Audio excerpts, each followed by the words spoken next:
So, and in this context, the media has to be the whistleblower. It has to be the bull in the china shop. It has to be the gorilla in the room. It has to be the outsider.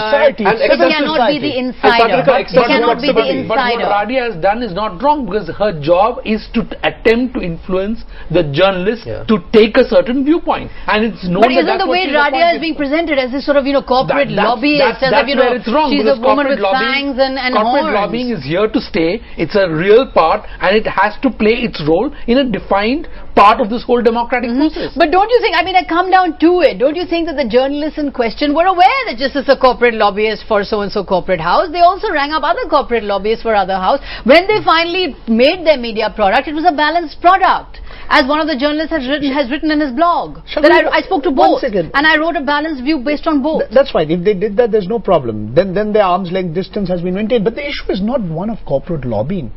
The issue is how corporate lobbying influences the working of government and the government policies. Because at the end of the day, if we all know that, what is the question that we are raising today? It's gone beyond Mr. Raja.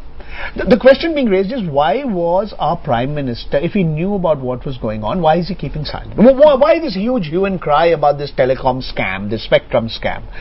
We are talking about huge amounts of money. That's what the issue is today.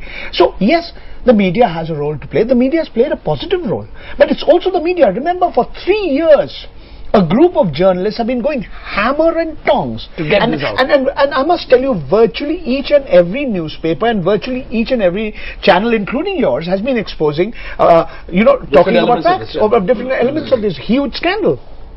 So the media is in danger of becoming an insider, it shouldn't. I think the problem is excessive proximity.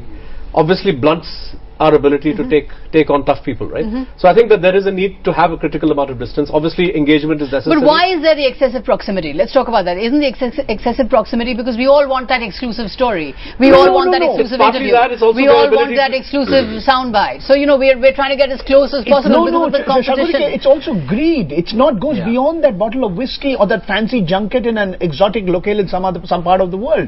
It's also, these delusions of grandeur. I repeat, journalists get delusions of grandeur. They think they're as powerful. It is a narcotic, right? You assume, like when you're with talking to the Prime Minister or leaders of parties. So there is a very serious loss of the meaning of the word journalist, isn't it?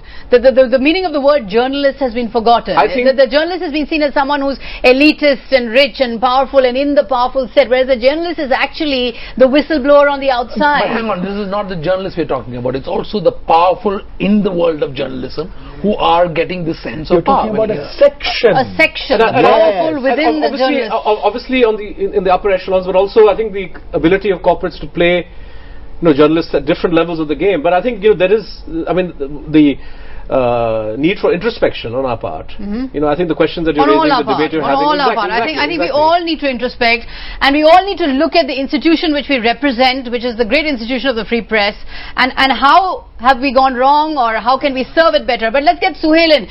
Suhel, you were saying that there's a lot of self-righteous humbug about this, and we should just get real. This is how the system works.